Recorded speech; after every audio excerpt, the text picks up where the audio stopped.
सौ बात की एक बात यह कि भारतीय सेना ने ऑपरेशन सिंदूर में जो तकनीक के खेल से पाकिस्तान को छकाया, दुनिया अब उसको युद्ध में नई तरह की चकमा देने की रणनीति की मिसाल मान रही है। अमेरिका के मिलिट्री एक्सपर्ट रायन बॉडेनहाइमर ने ऑपरेशन सिंदूर में जो हुआ उसको स्टडी करने के बाद कहा है कि भारत के एयरफोर्स ने जो पाकिस्तान के एयर डिफेंस सिस्टम को चकमा दिया, उसकी मिसाइलों को छकाया, वैसा पहले कभी किसी ने नहीं किया। रायन खुद F-16 जैसे फाइटर जेट के पायलट रह चुके हैं। वो अच्छी तरह पूरा डेटा देखकर वो सब स्टडी करके बोल रहे हैं जो जानकारियां मिलिट्री एक्सपर्ट समझते हैं। वो कह रहे हैं कि भारत की वायुसेना जो कि फाइटर प्लेन जो इतनी आसानी से पाकिस्तान के सैन्य अड्डों को टारगेट कर पाए, उसके जो फाइटर प्लेन, वो इसलिए हो पाया क्योंकि भारत ने पाकिस्तान की मिसाइलों को ही मिसगाइड कर दिया था। पाकिस्तान के एयर डिफेंस सिस्टम को कैसे पता नहीं चला कि भारत की तरफ से फाइटर जेट आ रहे हैं? उसके अपने रेडार कैसे नहीं पकड़ पाए सामने से आते हवाई जहाजों को? ऐसा क्या खेल किया इंडियन एयरफोर्स ने जिसको एक्सपर्ट कह रहे हैं कि पहले कभी नहीं हुआ? पाकिस्तान की तरफ से मिसाइल फायर तो होती थी लेकिन टारगेट को लगती नहीं थी। ऐसा कैसे हो रहा था? यह दुनिया भर में स्टडी किया जा रहा है। पाकिस्तान के एयर डिफेंस सिस्टम में चीन के दिए हुए J-10C रेडार हैं और चीन की ही दी हुई PL-15E मिसाइलें हैं और चीन इन्हें काफी एडवांस्ड बताता है।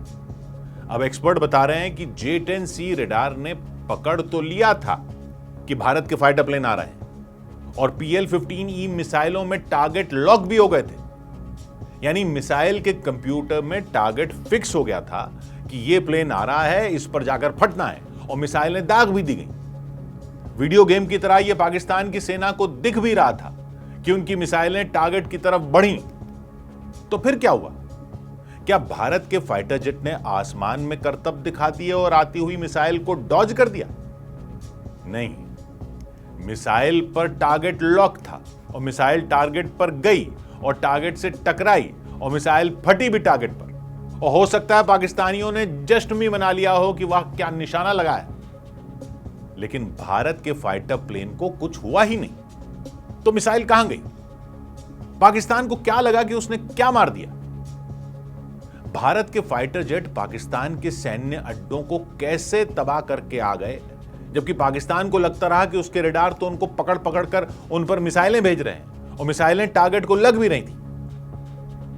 यही था असली खेल जिसने पाकिस्तान की सेना को छका कर रख दिया था।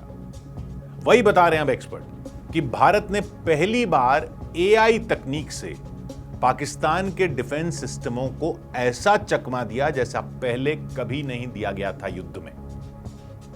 तो क्या है यह तकनीक? इसे कहते हैं EW यानी इलेक्ट्रॉनिक वॉरफेयर, और इसमें भारत ने जिस खास उपकरण का इस्तेमाल किया वो है X-Guard।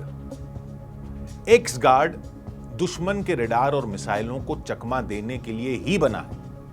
ये AI यानी आर्टिफिशियल इंटेलिजेंस से ऐसे इलेक्ट्रॉनिक सिग्नल निकालता है जो दुश्मन के रेडार पकड़ लेते हैं यह समझकर कि यह फाइटर जेट का सिग्नल है, और उस पर डिफेंस सिस्टम फायर कर देता है मिसाइल, और मिसाइल जाकर लगती है X-Guard को यह समझकर कि फाइटर प्लेन को लगी, लेकिन वो तो सिर्फ प्लेन का सिग्नल निकाल रहा होता है और मिसाइल वेस्ट। तो ये कैसे काम करता है ये समझिए। पहले तो ये समझ लीजिए कि ये X-Guard बनाया है राफाएल कंपनी ने। कौन सी कंपनी ने? राफाएल ने। राफाल नहीं, राफाएल, RAFAEL। ये इजराइल की कंपनी है जो हथियार बनाती है, और राफाल यानी RAFALE वो फ्रांस की कंपनी है जिसके फाइटर जेट लिए हैं भारत ने। दोनों अलग अलग हैं। लोग राफाल प्लेन को राफाएल भी बोलते रहते हैं कंफ्यूजन में। तो ये जो X-Guard है ये बनाया है इजराइल की कंपनी राफाएल ने। ये निकालता है सिग्नल बिल्कुल वैसे जैसे फाइटर जेट के सिग्नल होते हैं, और रेडार को धोखा हो जाता है कि ये फाइटर जेट है। लेकिन आप कहोगे कि रेडार तो उड़ान भी पकड़ता है ना फाइटर जेट की, मतलब कहां से किस रास्ते से उड़ता हुआ प्लेन आ रहा है, तभी तो एयर डिफेंस सिस्टम उस पर मिसाइल फायर कर देता है। तो ये X-Guard उड़ता हुआ जाता है क्या? जी, ये उड़ता हुआ जाता है 30 किलो का एक्स गार्ड। कैसे उड़ता हुआ जाता है? प्लेन के साथ उड़ता हुआ जाता है। क्या है कि ये फाइटर प्लेन में फिट कर दिया जाता है। ये बंधा होता है प्लेन के साथ एक तार से। तार मतलब मजबूत फाइबर ऑप्टिक केबल से। 100 मीटर की केबल होती है। प्लेन ऊपर जाता है तो एक्स गार्ड को प्लेन से अलग कर देते हैं। वो केबल से बंधा होता है तो लटका रहता है प्लेन के साथ।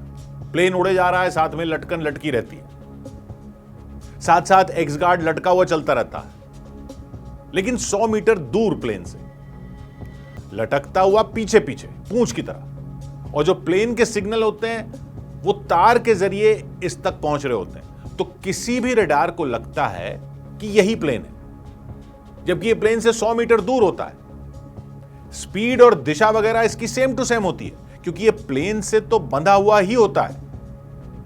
तो ये आर्टिफिशियल इंटेलिजेंस से ऐसा भ्रमजाल बनाता है, पूरा भ्रमजाल, कि एयर डिफेंस सिस्टम के रडार को लगता है कि यही प्लेन है। और डिफेंस सिस्टम जब मिसाइल के लिए टारगेट लॉक करता है, यह सोचकर कि मिसाइल फाइटर प्लेन पर जा रही है, तो वो टारगेट लॉक हो जाता है इस 30 किलो के झुंझुने का, जो साथ साथ लटका होता है प्लेन के। इस लटकन पर जाकर मिसाइल फट जाती है और दुश्मन को लगता है कि उसने मिसाइल प्लेन पर मार दी, जबकि प्लेन तो उससे 100 मीटर दूर होता है। और वो आराम से आकर हमला कर देता है और एयर डिफेंस सिस्टम चलाने वालों का दिमाग चकरा जाता है कि भाई ये क्या हो गया, हमने तो मिसाइल मारी थी इस प्लेन पर, प्लेन कहां से आ गया? स्क्रीन पर दिख रहा था कि मिसाइल टारगेट पर लग भी गई, तो ये प्लेन कहां से आकर हमला कर गया? यही हुआ ऑपरेशन सिंदूर में। पाकिस्तान देखता रह गया और भारत के फाइटर जेट उसके मिसाइल सिस्टमों और रडार को चकमा देकर उसके एयरबेस ही तबाह करके आ गए। उसको समझ ही नहीं आया। वो इन 30-30 किलो की लटकन झुंझुनों पर अपनी मिसाइलें मारकर खुश होता रहा और यहां खेल हो गया। ऐसा खेल हो गया जो पहले कभी किसी सेना ने किया ही नहीं था। युद्ध में इस तरह इलेक्ट्रॉनिक छकाने का काम पहली बार हुआ और बखूबी किया भारत की सेना ने। देख रहे हैं युद्ध अब कैसे हाईटेक हो गए। दुनिया के तमाम एक्सपर्ट भी अब भारत की रणनीति को स्टडी कर रहे हैं। पाकिस्तान की तो हवा खराब हो ही गई थी, हवा तो खराब हो ही गई थी, अब उसके प्रोपेगेंडा की हवा निकल भी गई। 100 बात की एक बात।